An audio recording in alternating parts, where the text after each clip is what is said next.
Hey everybody, welcome to the Marcast here. Happy Monday morning. Reed here, exciting coming off of USFL Week 8. I have Pat standing by here. Going to take 30 seconds of your time before we get into this. Let me get the banner going here too. Happy CFL kickoff week. We have our normal Friday episode planned. Andy Murray is going to be joining me live. We'll figure out the time. I'll post that. We'll be going live, talking XFL offseason, kind of all of that talk. But if you are a CFL fan, we have our CFL kickoff pregame show coming up at 4 p.m. Pacific on Thursday. Still waiting to confirm all of the guests, but if I get yeses from everyone that's tentative right now, this could be an all-time great CFL show coming up this week. So hope you tune in. I'll be posting and promoting a lot on Twitter here, but CFL kickoff pregame show 4 p.m. Pacific on Thursday before the BC Lions at Calgary Stampeders game. And then our normal Friday live show here. I have Pat standing by. Normally, I don't wear like a tank top on the show, but Pat was sending videos. I saw Pat was in like a dress shirt, so I had to dress it down. Pat, how are you doing? I'm doing well, man. How are you? I'm good now. So I'm blocked by RJ Young on Twitter now. But if RJ Young, like his podcast is like the number one podcast or the number one call, whatever RJ's, we're literally the number one USFL podcast. I just want you to understand that record-breaking numbers this last week. I know it's a low bar. I credit you and the hard work you do watching, rewatching and kind of doing all this stuff. I do what I can, tune in. I had weddings this weekend and our wedding show, but we literally the number one USFL podcast. So haters come out, but like RJ Young, get out of here with all of his stuff. I'm just telling you, numbers don't lie. Yeah, I mean, we put in the work despite what people on Twitter think. I thoroughly enjoy watching football. As crazy as that sounds, I thoroughly enjoy watching both of these leagues, and I think including the CFL. Even though my champion Mike Glass just got cut from the Alouettes. But on a serious note, I have no problem watching these leagues, and even though sometimes the league does stuff I don't agree with, in the end, it's not about the shield for either one of these leagues. Like, I don't care about Fox, I don't care about Jerry Cardindale, I don't care about Danny Garcia or Dwayne Johnson. I care about Chris Blewett, even though he just blew the game this week, and I care about I guess I care about Jack Cohn more than Ben DiNucci, but guys like that, I care about those players, and I care about them making money and doing what they can to live their dream. Yeah, Pat puts in a ton of work for this. I appreciate it coming off of it's just a USFL hard time of year for me to get this. I do what I can. Like I said, we had weddings. I'm trying to watch before we're going to the game. We're driving. I got the game on my phone, driving to go do photos and stuff like that. But I appreciate it. Exciting week here, week 8. Kind of some of the best football we've seen. I know Brett was excited over at the USFL and XFL fan group on Facebook. His Stallions looking good. We'll get into all of that. But how are you feeling here? Now we're 8 weeks in, 8 weeks past. We haven't broken you. I think we've almost broken you. But how have you made USFL Week 8? I mean, I'm doing pretty okay. I'm a little disappointed with the North Division overall. I think everyone is. I think I said I guaranteed 3 wins from the South, 3 wins from the South. I kind of thought, I don't remember if I said the Stars or the Panthers were going to sneak one out, but obviously that didn't really work out. Those, all games were, I think, decided within one score. I praised the kicking this week. Ironically, there were 2 big missed field goals from Skiba had a missed field goal, and Chris Blewett. Obviously, I think there was like a minute and 40 left in the game. The Maulers Gamblers game. So quarterback play was pretty decent this week. I felt like, McLeod, but overall it was a pretty good performance. Josh Love played pretty okay. Just, same thing, slow start with that team. Once again, the Michigan team. Troy Williams a little bit more mobile with his legs. Kenji Bahar went back to that real safe type of passing and whatnot, where, we kind of saw what Jordan Teamu did in the XFL. Very similar. I think Teamu is obviously more athletic than Bahar. That run game really, really hurting them. But, we saw some stars come, the defensive side of the ball. Now that these offenses and defenses are actually in their stride, now, in my opinion, I'm actually seeing good defensive players, not just bad offense, taking advantage of, or bad offenses being taken advantage of by decent defensive players. When do we get to cancel the USFL like people did the XFL for having losing teams here going into the playoffs? Because we're getting pretty close here in the North. I've got the Panthers circled here at 3-5, but very excited. Yeah, I would take that upset at this point. I would just like to see, because there was obviously we had a lot of everything with the Renegades and all of that. Are you concerned with a losing team in the North potentially making it through? Yeah, but like, I think it's going to be the Panthers, because I think the white flag, Mike Mitchell, I think verbatim said that word. Like, the Generals need to wave that white flag. The Maulers have had some hard luck this year as well. They could easily be 3-4, or 3-5. They're 2-6, obviously, and they could have shook up the South a little bit. But it's going to suck, because every team in the South is a decent team, and it's only a one-game playoff. So I hate to sound tacky, but any given Sunday, so we could see two good football teams not make it, as we saw in the XFL with the Battlehawks not making it. But at the same time, I think it kind of validated it when the Renegades won. But then you got some St. Louis Yahoos who are like, "Oh man, that was our spot. We could have been in," and all that stuff. So, I mean, very curious to see. We did that media week this week. Surprisingly, my questions were not answered. I forget what my second one was, but my first one was, and I think we all talked about in the group chat. The group chat was, are they going to expand rosters for week, playoff, or at least championship week, especially when you're coming down, and granted the championship is going to be in Ohio, so it should be a little bit cooler. But when I did my Panthers preview, the day before, they had 145-degree heat index on the field. So it's like this adds, like, these guys are going to be a little bit more fatigued than they would be in April, obviously. And regardless of the conditioning and whatnot, it's still going to be a little bit of a battle. So I would like to see the rosters expand a little bit for that. I think everyone would. I think, and it doesn't seem like it'll cost people on that active roster and whatnot, but it's not going to cost with like win bonuses, if I'm understanding the bargain agreement. It's funny. We had our big USFL Media Week, I guess, previewing the playoffs. You have to, and I didn't have a lot to ask, Daryl Johnston and Mike Pereira was doing some funny fart jokes and stuff before we got on the, before like the official call. But I know you had questions. It is remarkable for Fox to hold a press conference and then just entertain questions from RJ Young and Eric Williams, two Fox employees. I'm like, can RJ pick up the phone and call Daryl? Like, if RJ really has a pressing question, like, Daryl, I gotta know. This was amazing to me. The other question I was going to ask you, and we will get into the breakdown here, the things that are sent to me, and I obviously get up later being on the Pacific Coast, and especially coming off of my wedding weekend, I get up a little bit later. But the things sent in that group chat astound me, that we're still yelling at people for talking about fans in the stands, and then we're talking expansion versus home markets here going into next year. Who is that? One of the network guys? What would you rather see? USFL expansion in year 3, or actually playing in all 8 markets? I mean, playing in 8 markets with the bullet. Yeah, I mean, so I talked with Sam Shady on his show a little bit about it. So I think something the USFL has in their back pocket that the XFL doesn't is Canton. And the reason why is I think Canton will support a Canton football team, and then you're going to get residuals from just people visiting the Hall of Fame, right? So arbitrary numbers, if 10 is the max and 1 is the min, you're going to have six people there, right? Like, the capacity is at 10. You're going to have 6 people there every weekend, just if you had the Canton football team. Canton Legends is the name I like. Yeah. I think you would get 2 more people, and I'm simplifying this because it's easy. Yes. Math is hard. But, simplifying this, I think you would get 2 more people for, just the casuals coming in. And now you're at that 7-8, threshold. It looks pretty good, when you have that Canton Legends. So while a lot of people are critical of the Canton hub, I think it's a good transitionary hub, and you might be able to pick up a couple more casuals for obvious reasons. So go ahead and put a team in New Jersey or Pittsburgh.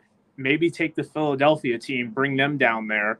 Let Michigan be its own thing, and then put the other 2 franchises, whether it be Houston, which I think they need to go to Houston, like, figure that out real quick. Go to Rice or whatever, where the spring league went. Yeah, and put New Orleans and Canton, because now you've exhausted the Birmingham people for the last 2 years, which these people, I will never talk bad about the attendance for the Stallions, because those people have been asked to do so much and they've done a pretty good job, and it's also very hot. So you can do that, and if New Jersey just flops, okay, we're done with the Generals. Like, we're done. Or if Philly just flops, we're done with the Generals. Get New Orleans in their hub, get New Orleans in a New Orleans stadium, and then now you can bring this Canton Legends thing up. Yeah. So I think that Canton Legends or Canton, Ohio, could be kind of used as like a throwaway card until you find 8 markets that will support these teams constantly. Well, I said it was. I can't remember the Ed. I think it was Ed that was on. He was like with the Canton Observer or whatever, and when they did the whole hub announcement, I said, I would do the hub in Canton, the main hub. Like I would do, and I would just say, hey, with your Hall of Fame ticket, you come. Hey, we got a game here. This is included in your. We went when we did our Alamo tour here before the XFL kickoff. Like, you go see the Alamo and there's like, oh, hey, you want to go see the other room with some of the more knick-knacky stuff? Like, here, that's included in your ticket. Like, I would just roll that in and say, hey, if you're coming in on a Saturday, we got a game coming up at 2:00. Like, go check it out next door. I would include that in and just kind of get that rolling. I think that's easy. Yeah, and and exposes people from like, some dude from Iowa who's got no interest in the league, and he's like, yo, I really like this New Orleans thing because it's a nice color. Like, now he's a New Orleans fan, and if he's not going to the games, he's watching, and then he goes to the bar and he turns it out at the bar. You know what I mean? You expand your demographic to these flyover states, in my opinion, with Canton 100%. So, would there be people on Twitter that yell at him that he's dumb when this person that doesn't know anything asks about this, or would they be accepting to explain? Oh, they'd probably harass him, but like at this point, I have recorded enough like ridiculous European songs that I'm just gonna comment back at people. Okay. All right. So let's go here. I'm sure we'll get into some more shenanigans here, but we got this. We had this. I caught some of this game. Little scary here. Week 8. We had the Gamblers, Anthony's Gamblers. I can always tell by our group chat how riveted people are in these games. And when I tune in and I'm like, I wonder what's going on. I look at the group chat. Nothing's going on with this. Anthony was like, I'm up. What did you make of this? Gamblers at 20-19 Pittsburgh Maulers. I mean, what we saw was, like I talked about earlier, was a safe Kenji Bahar game. He won 11 of 20, 150 passing. Oh yeah, you got it on the screen. 150 passing yards. And it was the Mark Thompson show. So it's funny, we've been talking about Mark Thompson a little bit, is I do believe Alex Magoo has solidified himself as the MVP, especially with 2 weeks. And in my opinion, if they win this week, I wouldn't be surprised to see a very light workload for him. I do want to go into Alex Magoo, talk when we get to that game. But now the competition in my eyes is like the most eyes on the prize competition is who's going to be the second all USFL running back, in my opinion, because Thompson's at like 13 touchdowns now, and he could easily be, an MVP if Alex Magoo, if maybe Jamar Smith is there and he's playing a little bit more conservative, So it's the Mark Thompson show, in my opinion. The defense is pretty fun to watch as well. Zuber was a little bit more involved in the game because I think not Justin Hall, but Anthony Ratliff-Williams went pretty blanketed and whatnot. The run game's continuing to succeed, through that. They don't have any off the top receivers that Bahar has really like connected with. I know Hall's had some nice like long catches and whatnot, but it's been mostly that like quick screen, quick checks, all that stuff. And that's his game, and it's kind of what they had with, like I said earlier, what Teamu was doing in the early parts of the season before. But those receivers that Teamu had versus Bahar are completely different. As far as the kick over to the Maulers, this rushing attack is pretty limited. Anytime I see Madre London making a play, he's making a guy miss at the line of scrimmage. Garrett Groshek, it seems like he's, got a guy in his face every time. We've been very critical about the offensive line for the Maulers this whole year. Troy Williams obviously getting back to his leg work a little bit. I said for the Maulers to be successful, I think they needed like 30 yards from Groshek and like 35 to 45 from Madre London, and kind of do a diet version of a three-headed attack. They rush for 120. I mean, sometimes the ball just doesn't go your way, and that's what happened. Williams did what he needed to do, pushed the field down, and blew it, missed the field goal. So, I mean, the team is much better to watch this year. So if you're like, you can poo-poo crowds and all that stuff, but as far as the quality of like a team, I like watching the Maulers compared to last year. Did you read, the missed field goal kick and all of that? Do you view that, was that exciting television, or was that like lackluster? Like you wish special teams would be better? I mean, I think the kicking, and I have the kicking stats pulled up for this year, and I mean these guys are doing a lot better. You got Alex Kessman's 19 of 21. Aguilar is 19 of 22, 16 of 17 for Chris Coughlin. Chris Blewett, 15 of 19 with 27 extra points, like 27 of 27. Aubrey's 11 of 12. Excuse me, Brandon Aubrey's 27 of 27. Cole Murphy, 11 of 14 with some big misses, like big misses as in like over 50-yard misses. So we can, play that game a little bit. Skibo is perfect. He's 9 of 10 now. And, I think overall it's been a lot better than last year. I can pull up the 2022 stats. I'm doing this all football DB, and sometimes they're a little jacked up. But last year, 22 field goals was the high watermark, and Brandon Aubrey was 18 of 22, and then Nick Vogel was 18 of 23 with 14 of 22 from Ramiz Ahmad. So the kicking has improved tremendously, and there's been less kickers as well. So that means these guys are doing a little bit better of kind of staying even keeled, in my opinion. Well, that's good. I'm glad they kind of balanced it out too. I mean, we saw last year, Mangle's here back with the Maulers, and being able to not kind of have to do double duty and figure all this stuff out. I think last year was a little messy in that. It's good. Anything else from this? I mean, Maulers kind of continuing their downward slope. 2-6 now, kind of out of it. Gamblers very much still alive here. It looks like. Yeah, and big guy I want to shout out on the Maulers is Bailey Gaither and Isaiah Henney. Anything is possible. Dynamic guy. This week his punt returns were a little bit limited, but overall, they both eclipsed 50 all-purpose yards. I mean, it doesn't get much better than that. These two receivers are doing a pretty good job. I think Gaither gets another practice squad cameo once the injuries come in, because he's been close. He's and they're using him more on like jet sweeps and whatnot, so he's showing a little bit more versatility that he can air quote run the ball from a rushing standpoint. But he had another 70 yards. Henny's that shifty little slot back.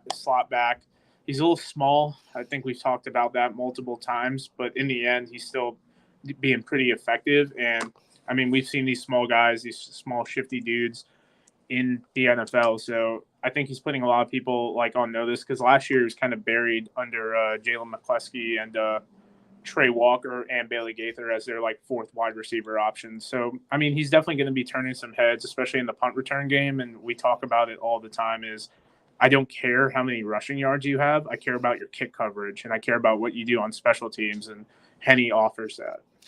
Hearing this out, I mean, really stacked here. Gamblers at the bottom. It's still obviously a great record. It is weird how parallel this is to the XFL, where it's like the reverse sliding doors here, alt world, but with this really, really competitive South, where it looks like it's so very much anyone's game. I mean, I know the Stallions, and we'll talk about that, but just South overall, what do you make of the playoff picture? I mean, I hate this. I think we opened it a little bit. I hate to see just any of these teams not make it. I would love to, in a optimal world, have one more week of if things aren't working out, maybe if the Breakers and Showboats or the Gamblers and Showboats or the same record, they play a get in, a bubble game and whatnot. But the back end of the schedule is all division games. So these teams are going to cannibalize each other a little bit. And while we'll all be like, oh, they're more talented and whatnot, they will have an opportunity to take on their division opponents. And just to bring up the schedule for week 9, because I know we talked about it last week, but I mean, the Breakers and Showboats play on Saturday. I don't want to say that's a win and you're in, but that's going to, one of these teams will have 6 wins, the other will have still 5, and then the Gamblers and Stallions, that could deter some things as well. And then Stallions Showboats week 10, Breakers Gamblers on that Sunday game for week 10. So that could kind of shift some things up. And I think the USFL did a good job as like making those games matter. And I know that's going to avoid most likely a lot of these playoff tiebreakers and whatnot, because that last game, if you made that last game Sea Dragons versus Battlehawks, then it's kind of done, because then whichever team wins, it kind of shuts it down, in my opinion. You said a good job by the USFL. Just wanted to confirm you did say that. Yeah, no. Put that on. Good job by the USFL. Bad job by RJ Young for existing. Bad job by what? RJ Young. Yeah. Hey, Pat, I gotta know. Pat, I gotta know. I was like, next week, week 9 looks really good for the USFL in terms of scheduling here. With we got Fox, NBC, going back 4 network games. I think that's going to be good. The week 10, we've got the USA, and FS1 here. But next week, week 9 ratings should be good. Obviously, we'll get week 8 ratings coming in tomorrow. Curious to see how that works out. I know they're trying to build back up the week before with Memorial Day and all of that. Getting over here, let me get back to my schedule over here. But coming up, Birmingham Stars, or Stallion Stars, whatever, game of the weekend that I've heard from a lot of people as well as seeing the parts I did. What did you make of that? And I'll get the box score pulled up. I mean, it's the Magoo show, right? Like at this point, like every week we talk about how good this guy is. We talk about how much fun he is. We talk about his improv and whatnot. I mean, he's the de facto MVP right now. I saw an interesting tweet from Jamar Smith, and I talked with Luke Miller in the DMs about it, and I could try to pull it up. But Jamar Smith said something along the lines is looking for my next opportunity or something like that. Yeah, it was like a peace out, right? Yeah. And let me pull it up. So I'm not. But you think that the reading of it was he thinks this is Magoo's ship now, and he's kind of like, let me move on here. So Jamar Smith wrote, "Next chapter awaits. Reed Johnson salute and a peace out sign." So I talked with Luke Miller about this, and I was like, I think Magoo's going to get a shot at the NFL. Now, if I'm Skip Holtz, what do I do? So if Magoo gets a shot at the NFL, I wouldn't be surprised because I think DiNucci floats on a practice squad. I think AJ McCarron, someone gets hurt, and then he finds a good opportunity for him to go to another team in which he can either push that low-level backup to where maybe he's the QB2, QB3, but when they're maybe that team's 5-3 and then they're 5-5 and they're like, yo, this second string guy we have isn't working out. AJ, take the start. That's a very real thing we've seen in the NFL, right? Like AJ's only going to go to the NFL if the opportunity suits him. Like he's good, So you have a guy like Magoo. I think he gets an NFL opportunity. Whether he sticks in camp or not, then he's in that limbo of what do I do? I think Skip Holtz needs to have a sidebar conversation with Smith and be like, hey, man, let's see what happens with Alex. But would it not be the craziest thing if the XFL gave him an $100K plus salary? Hey, man, come here. I think everyone agrees the schedule is a lot better as far as that recovery period for XFL guys to the NFL, and that when the XFL season is over, the draft, they have those final roster spots to where a USFL guy is waiting on injuries and just like a team to fall in love with them. Like, hey, we drafted this guy out of Kansas State, but he's not doing well in OTAs. Let's bring a USFL guy in and play that game. So I would try to tell Jamar, like, hey, man, chill for a bit. I understand you're frustrated. I understand all this stuff, but let's not make any decisions about going to play for another team because in the end, you still need a little bit more tape. And I know maybe he can get a CFL opportunity and whatnot. There's plenty of things that can happen with Smith. I think he's capable. I just think he needs more film. I really expected him to take that next step. Obviously, injuries happen. But with Magoo, if I was the XFL and I lost Teamu, I lost DiNucci, I lost, AJ, I offer this guy $100K to come in. I don't think Brett Hundley comes back next year, so there's an opportunity. Jalen McClendon probably be the next tier of guys coming up. Quinn Dormandy is another guy that's probably going to be that next higher echelon of quarterback that we see in the XFL. Why not throw some money at Alex Magoo? You mentioned, I think it was over the weekend, that you think the high level, I can't even remember, like the high level quarterback play in the USFL was better than the XFL, but overall the XFL quarterback. What do you make of that? Because yeah, Magoo's playing really good, but like across the board, I wouldn't say the USFL quarterbacks have been outstanding this year. How do you look at this? I think the tier is a little. I think the USFL quarterbacks overall are better, as in they're closer. Because every week when I did my quarterback stuff, it just seemed like AJ Jordan Ben. And while that makes my life easier to like do analysis and I can turn my brain off with some of the stuff, I feel that while Magoo is obviously in a class of his own, those 2 through 4s are very close. And like when you get like Josh Love is picking up, like he's being a lot more consistent, and Cole Kelly is doing a lot of things that you don't show up in the stat line. It wasn't until McClendon came around that we had a true number 4, and then Luis wasn't that good for the majority of the year. So until we saw Luis in the back end and his best games were in the playoffs, it just kind of felt like a lot of movement in that number 4. And like, people will say Jack Cohn had over 300 yards, passing a couple games. And it's like, yeah, but all he did was dump off the tight ends. Like it wasn't too crazy. And like Nick Holley took a couple short passes and whatnot. And Brandon was up there. But then once Brandon after week 5 got hurt, he wasn't anything to really write home about with Jontre Kirkland getting hurt. So I feel like the quarterback play is closer and more competitive than it is in the USFL than the XFL. And they've had some bad weeks. They've had some, but I mean, they have bad weeks in the NFL as well. So I can't knock either one of these leagues. Oh, I know. I mean, especially now with the the NFL rules and stuff and more quarterback, it's going to be hard. It's going to be interesting here with them dressing and kind of carrying more guys on that.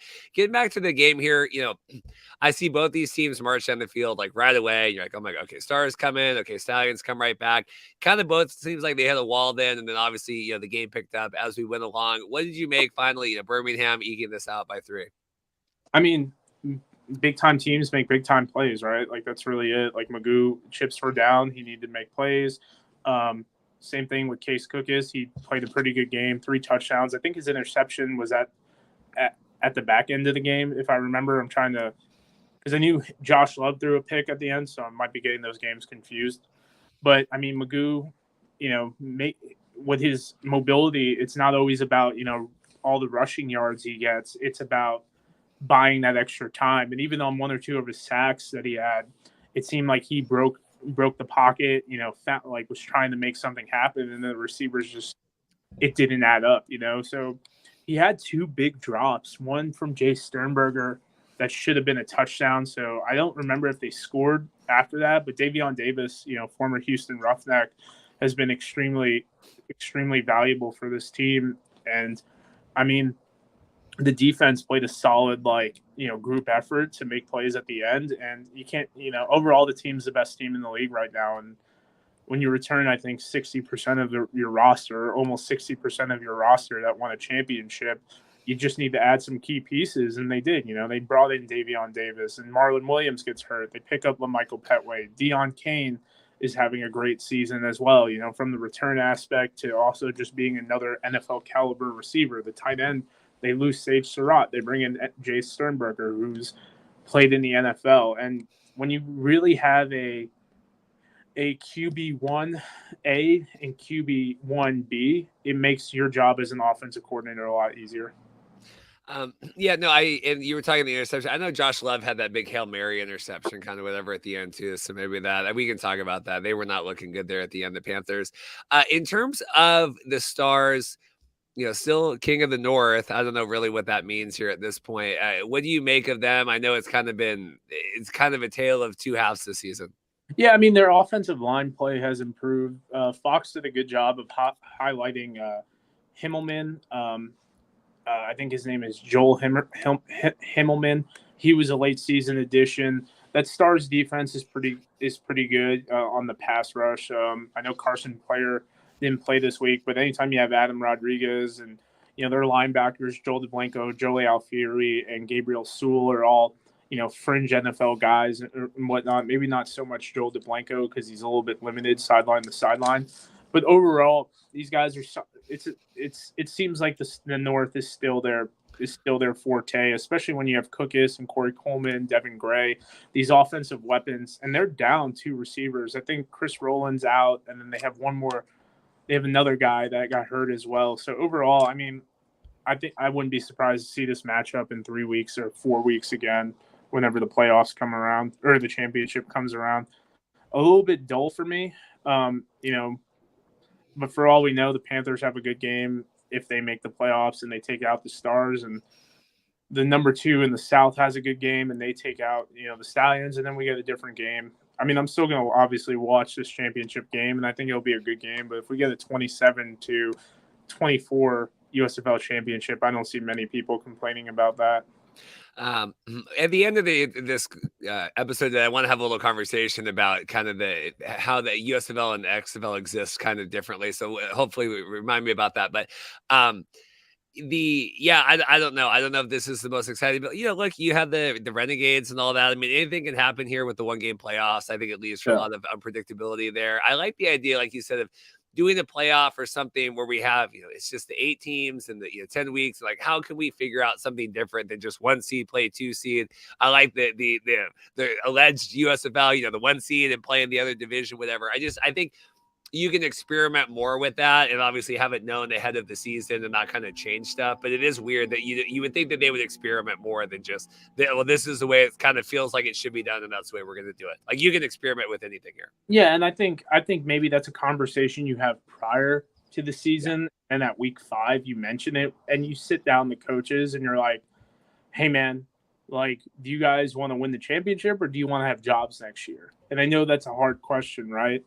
But I mean, if we go into year 3 and it's Stars Stallions again, like what are we doing here, And I do think overall, like, it's definitely more competitive in the South than it was last year. Obviously, the Showboats / Bandits last year tailed off at the end. The Gamblers were competitive, but they went 3-7, and the Panthers and the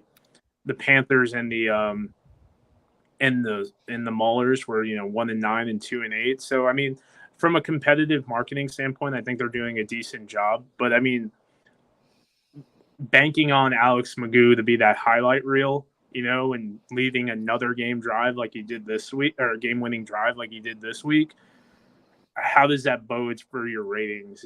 How does that bode? Like, it's definitely fun. It was definitely good to see him, doing his Johnny Manziel impressions and whatnot, and then giving the ball back to the Stars with, I think, 15 or 20 seconds or whatnot. But I mean, that fourth quarter was competitive.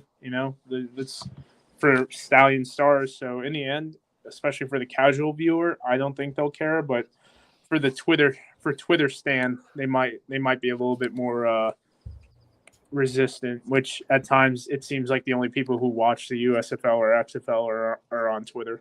The heat thing, did that bother you? Right? Was it the Stallions game where they were showing the on-field? I don't know. It's really hot to play here in Birmingham in June. Yeah, I mean, I put it. That's kind of my high horse about the expanded rosters. Yeah. Just because, that 15-yard rush, it takes you an extra second. You're going to need a little bit more water to feel better. After a 15-yard rush and whatnot, where you really moved 26 yards because you had to go from the backfield to bumping out to the outside and whatnot. So I mean, I really, really want to see that expanded roster. Maybe do it kind of like in baseball where they did expand the rosters to 40 guys in September, but we'll see what happens on that. I mean, I don't know the temperatures from last year, so excuse my ignorance. But yeah, with these guys, like, kind of I don't want to say they're dogging it because they're not, but I mean, it's just when it's hot, you're playing football in pads and you add 8 weeks of workload, you're going to get tired. It's not a big deal. It's not indicative of bad football. It's just reality.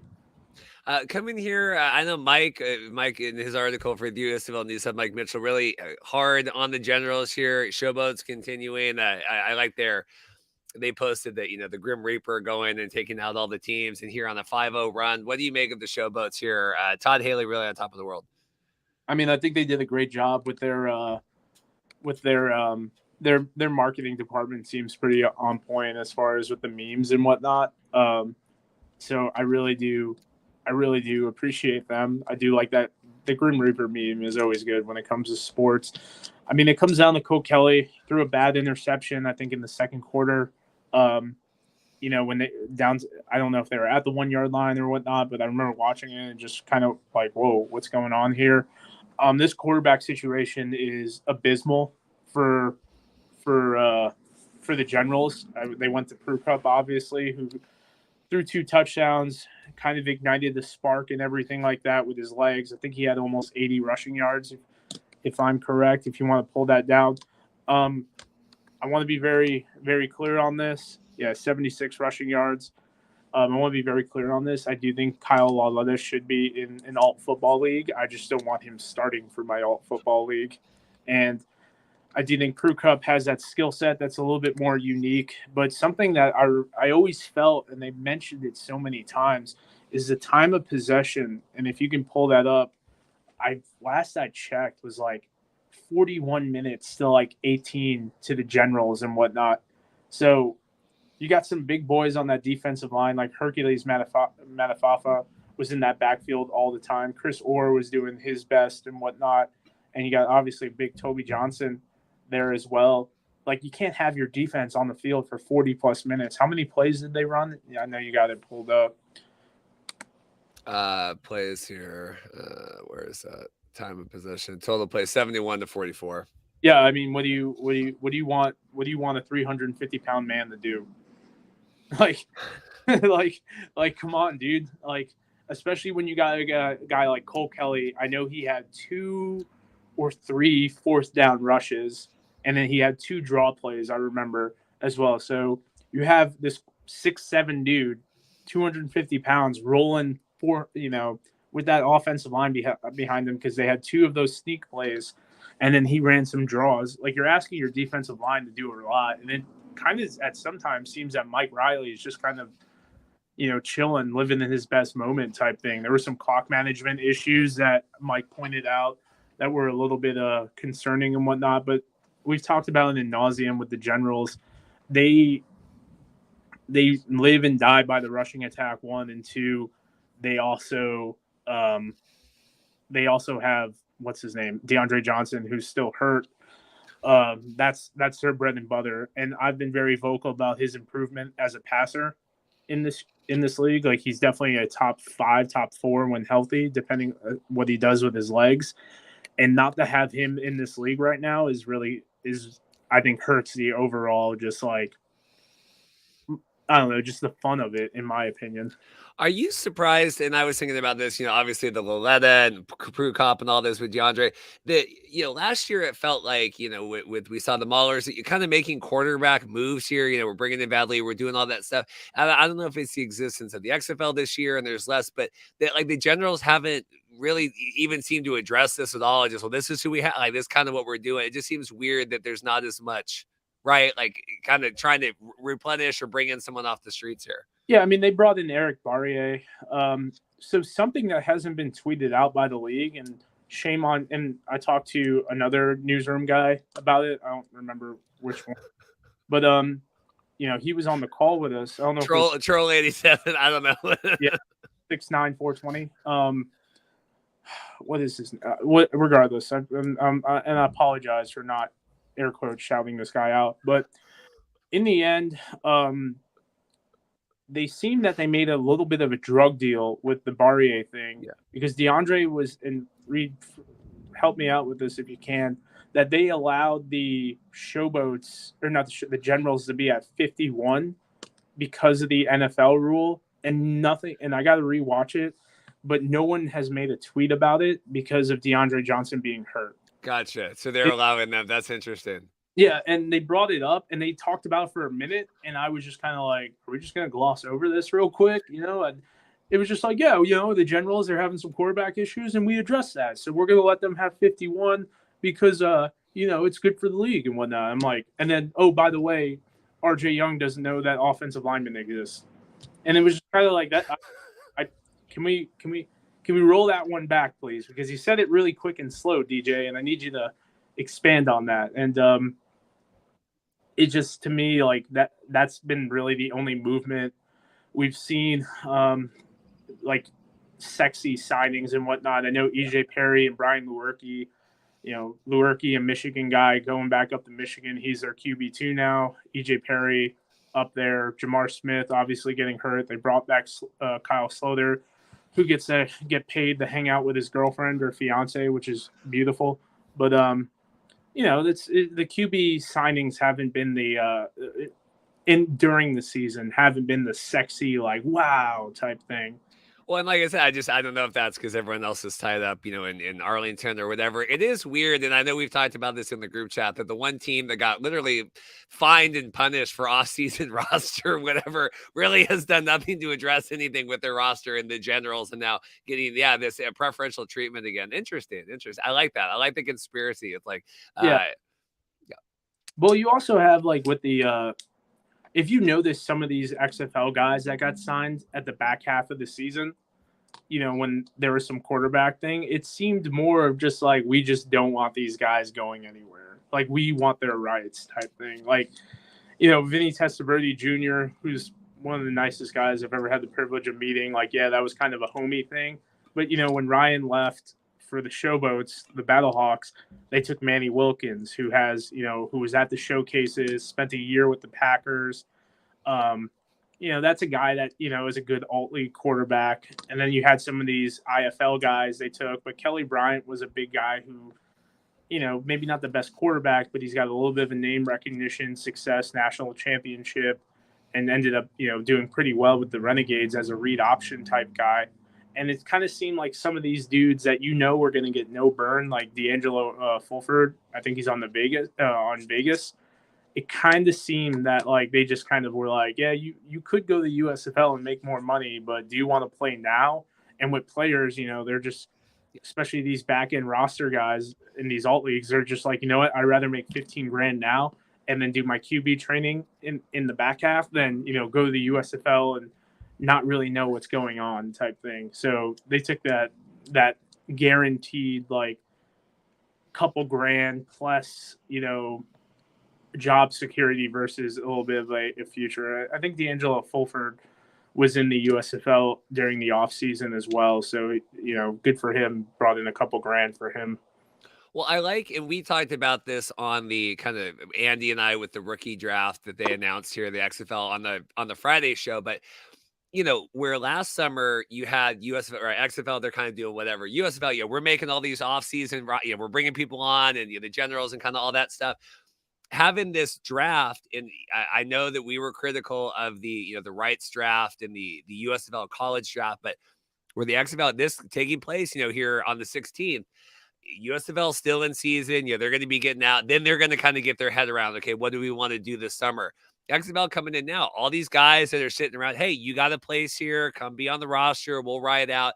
They're going to kind of supersede that, where the USFL one last year really made no sense because it was before the draft and you have all these players like, if you're, unless you're aware of, hey, I'm not going to get drafted. Hey, no, I'm in the big draft. I don't need to worry about you, right? And then whatever ends up happening with that, you had the PR gaffes where reporters are asking the guy, like, do you want to come to the USFL? It's like, no, like I'm going to get drafted here. But I think the timing of this makes more sense. And I'll be curious to see what the USFL does in the offseason, this summer to address that, where the XFL, it feels like they're getting the head start now going into this signing cycle this year.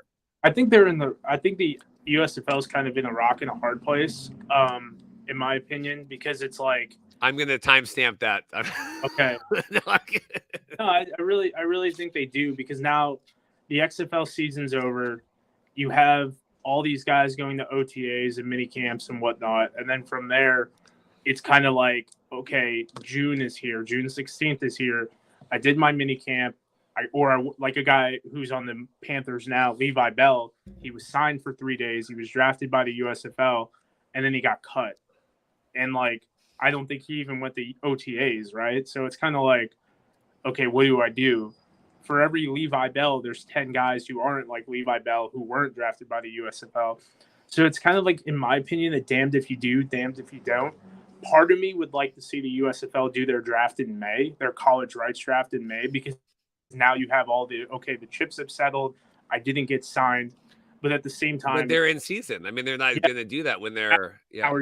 How are you going to do that, right? So, I mean, what else are they going to do it? You know, their draft. Like, do you do a draft after the XFL draft? Like, I think you're going to be able to poach in February some fringe guys a little bit quicker that aren't sure of themselves. That, you know, because they have the NFL out, right? So if like the NFL team wants to, like, I get drafted, I could go play in the USFL or whatever, or I get a call, like, I'm out, dude. You know what I mean? So I think the XFL definitely has the upper hand now that the chips have settled and whatnot. Because it's weird. Like, sometimes I feel like the USFL has like the upper hand on some like fringe NFL guys who don't get their futures contracts, and then sometimes I feel like the XFL kind of, because of their timing of their season, kind of gets like, I don't want to say strong arm, but like, because now they're kind of doubling down. It's like, hey man, if you're not here by week 16, like, sucks to suck, dude. You know, like you're moving out of the opportunity, and then you're like, okay, well, I just didn't get a futures contract. Like, do I want to go to the XFL? It's week 5. You know, I'm going to get spun up in 2 weeks, and then I have 3 weeks of game film. A guy like Philip Lindsay can do that because we know who he is, and we know the type of running back he is. And at this point, Philip Lindsay is just trying to go from an $800,000 contract with the Texans to a $1 million contract with the Cardinals with a $200,000 guarantee. Like, that's what Philip Lindsay did when he played in the XFL this year. He was going to get an opportunity once that running back gets hurt. But now it's like, yo, this dude still has it. We saw 3 games from him. Let's bring him in. And that's something I'm very curious about moving forward, if we're going to have some more rentals for the XFL in the week 5 and on type thing. I heard some very interesting stories about Philip Lindsay and just kind of some frustrations with him and their kind of June and the running game and all of that with the Sea Dragons. But I was corresponding with someone that's involved in kind of the XFL draft, how getting all this ran up. And I was talking with them last week because I said, hey, you know, I appreciate just when the USFL did theirs, I'm like, okay, what is this? What's going on? And I thought the Inside the League call the XFL did with Russ and Doug, I appreciated the transparency. Like, this is why we're doing this. This is what's going on. And they expressed to me, no, we really feel like this is the right time. We like the time that we're doing this. And we're going to get a lot more of these people that we draft actually be in the league, because now we're giving them kind of a home for the summer. Like, I can get my head around, okay, this is what I'm going to do. Where with the USFL, it's almost like I think it's maybe it's not fresh enough because they haven't been drafted. They don't know that they're not getting drafted. Like, I think by now you've processed, okay, it's mid-June. I'm not making it to the NFL this year. Let me figure out what else I want to do. I just like the idea of that.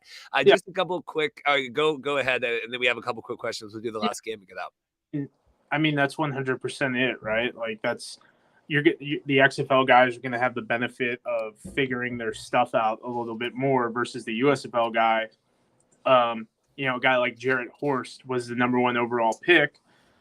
I mean, I'm sure he's got like a 7th round grade, 6th round grade, and I think he'd be a good player in the USFL. But at this point, he's like, well, let me give this a shot. I get cut. I can go play in the USFL next year, because I think he's going to be a fringe practice squad guy, Jarrett Horst. And let me go get a couple games on film and prove that I'm healthy, that my footwork is where it needs to be type thing. A couple questions here. Dylan wants to know, is the XFL rookie draft going to be televised on Twitter? Guarantee it will not be televised. We will be doing our show. Still waiting to figure out when that's going to be. They kind of said mid-afternoon to evening on the 16th, but that will be our normal Friday show on the 16th. We'll figure out, but we will be doing that. And then Mike says, will the XFL be allowed to draft quarterback Malik Cunningham the same way the USFL?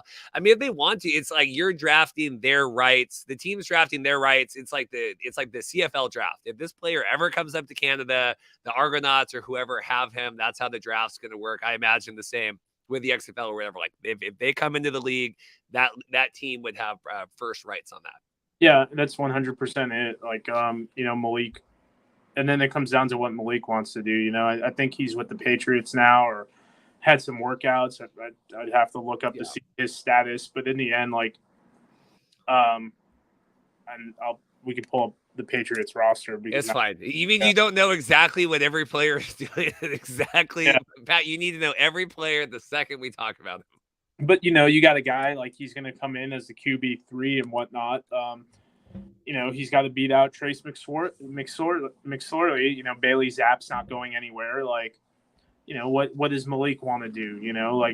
Does he want to go play with the Stallions? If I'm him, I don't think the Stallions are a team to go to because nothing to do with their system. That you have Jalen Morton there, who Skip Holtz likes, who's got some game time and then some CFL experience.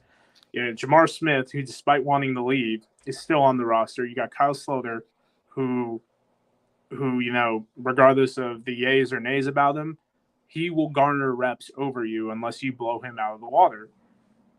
If San Antonio calls, Jack Cohn didn't light the world up. Paxton Lynch is there. Reed Sinnett, I think, is going to get a practice squad thing because that's kind of or opportunity because that's kind of his MO. Why would I not go to San Antonio over Birmingham? Unless there's trades or something like that, obviously. I'm going to pull up the last game. I'm going to go grab my power cable. So let's get your thoughts here. McLeod kind of getting his groove back a little bit. Still hot and cold. I'm going to mute myself for a second. I'll be right back. Yeah, so for those watching, McLeod did his McLeod thing.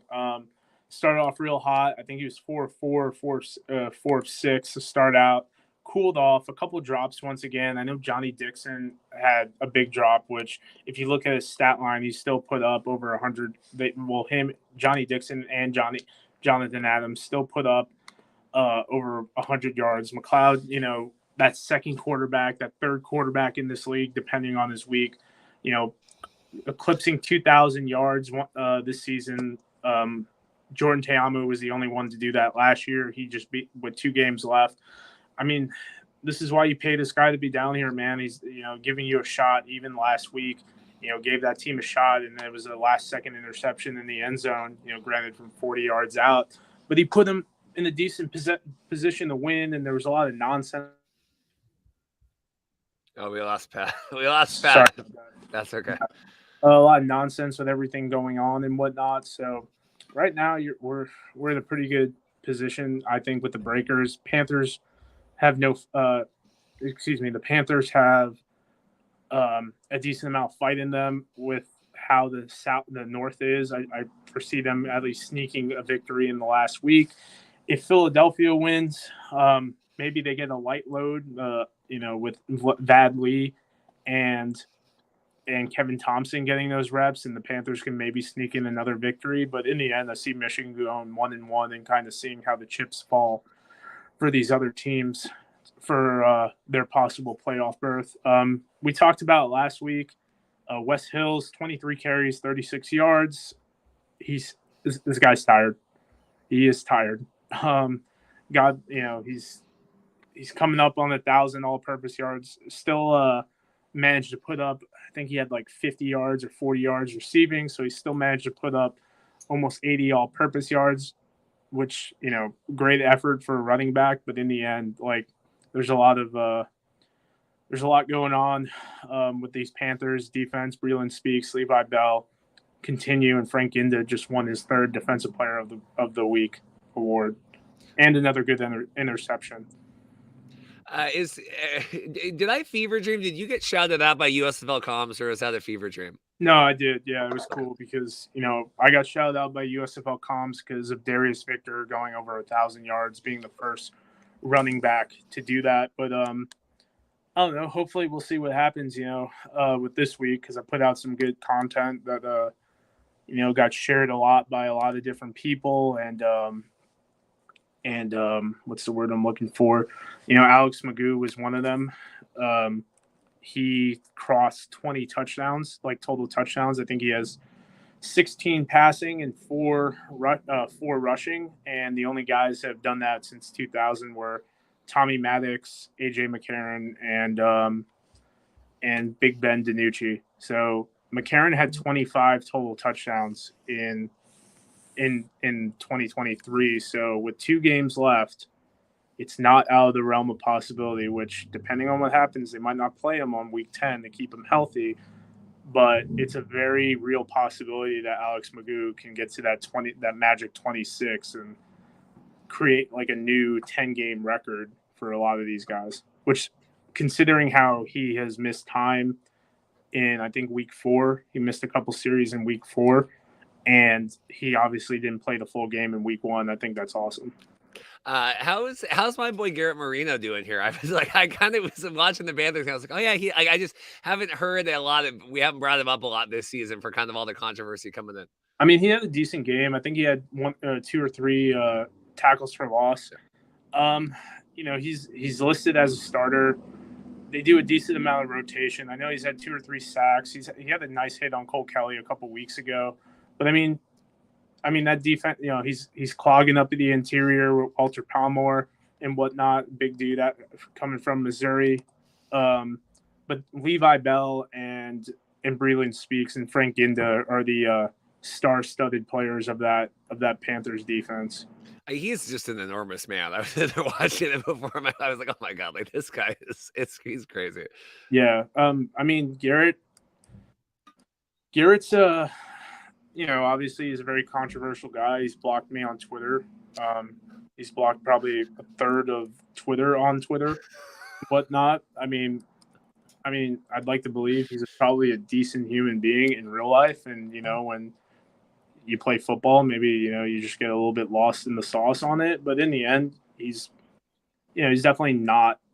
He seems to be keeping his nose clean, which, I mean, we could say this is his 3rd opportunity because he was in the NFL for 5 minutes and CFL, then now the USFL. So maybe he can keep his nose clean and garner another opportunity to go back up north, make a little bit more money and whatnot. I don't know if he's been banned from the league, but in the end, definitely not a drag at all. He's doing a decent job being a role player. They started implementing a guy out of Syracuse named Jamal Meelan in there. He's younger than Garrett, I believe. So, those 3 guys have been doing a lot of the brunt work as far as that. And then you have Ethan Westbrooks as well as there, and he contributes a decent amount as well.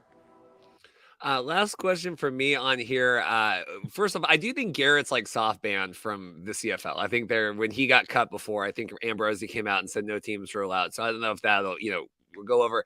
I want to talk last thing, McLeod on here. I know Naylor, the tweet, and I don't know why we're still talking about this, like McLeod going back up to the CFL, double dipping. And I know he was on Sam's show talking about it, and he was on our show, obviously. And what do you make of him double dip? I don't see him ever going back up to, especially with the Argos. You're too crowded right now. Well, I could see him going to the CFL in one capacity of a 5-week, 15 grand a week. Like, you got to make it worth it for me, homie. You know what I mean? But the thing is, and I don't want to say I'm sick of tired and talking about this, but it's like these guys got to take naps. They got to rest. Like I don't know how much Trey, because I know when you had Trey on your show, you talked about it a little bit, but his big thing on your show was like getting healthy, obviously the cleats. Yeah. But, when I talked to Trey on mine, like he mentioned that a little bit more in depth, and it's like, yeah, he probably had a good fiscal year because, he more CFL checks. I think he had like 10 and then US or XFL checks. Yeah. But let these guys like rest, man. Like, yeah, they can't just go. No. Yeah, and I think you put it in our group chat, and like, I think I put it out. Like, I broke it down. Like, I was like, McLeod has made almost $1 million from the NFL. He's probably made close to that in the CFL. Like because he had 1 or 2 big contracts. It was a $450 for the Argos, and then he had that first year because he's had 2 years on that. So I mean that was he's probably $750 at least. Yeah, so let's then that he played in the UFL. Not that was a financial, pipe dream or anything, but that's money, right? He does QB training. He probably did QB training at one point. So since he's come in the league and since 2011, he's probably made just playing football alone, almost $3 million. Like, granted, not like, that's over 11 years. It's not the most crazy amount, but regardless, it's come in big gumps and whatnot as well. Add in the fact that his wife, I don't know if you know this, is an executive at Disney. He's probably doing okay, that he can just chill. You know what I mean? Like, and I wouldn't be surprised if he got a practice squad opportunity in the middle of the season, add in some more money on that, and that's going to be a way less workload on your body. Well, it killed, and not that I don't, and this will be kind of my last thing. We'll get out of here, here around the hour. Even this week, because one of the guys, the O-line for the XFL got signed to the Ticats or whatever. There's always like, oh, like how many more? I get all the, like, how many more people are going to go up to the CFL, or why is the XFL not allowed? Like, how is that? Like you said, these guys have to take naps, especially going up to the CFL. Like, okay, so now I need to go find a secondary home up in Canada for 6 months, leave my family. If I have kids, wife, spouse, whatever, leave my family, go up there, play, a 21-week season, come in here, deal with all the conversions, deal with all that stuff, deal with the visas. Like, it's a ton of work. Like, yeah, it sounds easy. Oh yeah, let's just have them go up and sign with the BC Lions or whatever. Like, it's very hard to do that. And I just don't think people, like, obviously you want them to have the opportunities and play as much as anyone wants to, but I just think that the actual logistics of how difficult that transition is get lost sometimes in this. Yeah, it's just like, it's too much, man. It's too much on your body. Like, everyone talks about like Kevontae Turpin. He played in the USFL and then and then the NFL, and like he tailed off. But we conveniently forget that he played in the spring league in 2021. He played in fan control football. He played in Europe for like 5 games, and back in 2020 he played some arena ball, I think, with the Frisco Fighters. So you're going on 2020 to end of 2022, all those practices, those reps, plus the training and whatnot. Like, and then he plays in a playoff game for the Cowboys, and you're just like, bro, man, like, yeah. Trey said it best. Like, some of these vets, like, they literally get off your feet. Do not move for that day. Like, let your feet rest. Like, like I had a day, not that I'm some premier athlete, but I had a day, I was with a client. I didn't sit down for 17 hours. Like, the next day I could not do anything. Like, my back was hurting because, I have gear on my hip and whatnot, I'm walking around, running at some points, dealing with people, when it gets crowded, I got to, put a little bend in my knee and whatnot and, tense up to grab this person out of here. And it's like, dude, like, that's just me doing what I do. And like the next day, like, I'm out for it. I can only imagine for 60 minutes hitting someone repetitively. Yeah. Well, I think we did good today. Got here all of USFL Week 8. Appreciate it. Pat, is always doing the Lord's work, trying to do my best to keep up. It's just, I tell you, and the same with the CFL. I was texting with one of the CFL media guys. I say it's really hard for me to keep up with these games with my work schedule. Just not that my work is challenging, just the timing of everything, but do my best on here. Appreciate it. Like I said, CFL pregame show coming up Thursday, 4 p.m. Pacific. Have got a correspond today, but should be a loaded show. Andy and I Friday, a special live show, and then I assume Pat will be back, God willing, next Monday. We'll do this one more time. A couple more weeks here of USFL, and then we'll figure that out. Pat, anything else from you? No, guys, I appreciate, as always, tuning in. We talked about it with content and whatnot. It's a lot of football fatigue for some people and whatnot. But these videos have been doing a decent amount of feedback and whatnot. And I got some guys coming on my show after the season, and I got an XFL guy I'm talking to on Wednesday, so I'll have that at the back end. So just a shameless plug for not only myself but someone else. Give him, Sam Shady. We talk about him all the time, and he's done a great job. One of his guys, Michael Washington, who's very knowledgeable, just did an interview with Filippo, right? D. Filippo. I saw that. Yeah. So, guys, a couple of y'all watching this, go ahead, look that up. And then, obviously, where to find me on Twitter is by Pat Rifino. and analyze and educate on YouTube. I think, yeah, Sam was talking about having me on at some point, and then curiously, once the Kraken kicked the crap out of the Colorado Avalanche in the Stanley Cup playoffs, I think Sam got a little sour about that. But I think at some point we'll do that. Pat, as always, appreciate it. Thanks everyone. Like and subscribe. We'll see you Friday or Thursday, and then Friday should be a busy week. Thanks again. Always.